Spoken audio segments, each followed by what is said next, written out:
30 ఏళ్ల మాదిగల ఉద్యమానికి ఫలితం దక్కిందని మాజీ మంత్రి మోత్కుపల్లి నరసింహన్ అన్నారు.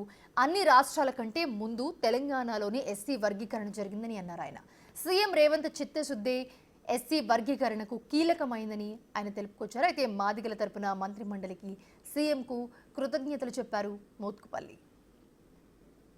ఏది ఏమైనా గత 30 సంవత్సరాలుగా మాదిగల ఉద్యమం, మాదిగల త్యాగాల ఫలితం నిన్న జరిగినటువంటి నిర్ణయం అని కూడా ఈ సందర్భంగా నేను తెలియజేస్తా ఉన్నా.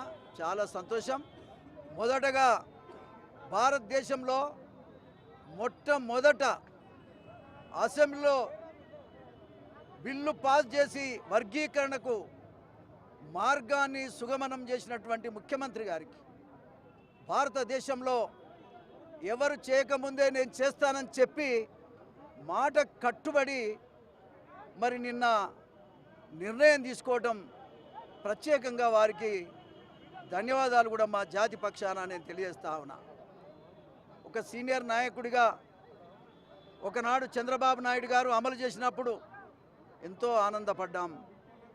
ఇవాళ తెలంగాణ ముఖ్యమంత్రి రేవంత్ రెడ్డి గారు తీసుకున్నటువంటి నిర్ణయం పట్ల దళితులంతా, ముఖ్యంగా మాదిగల ఉపకులాలందరూ కూడా ఇలా హర్షాన్ని వ్యక్తం చేస్తూ ఉన్నారు.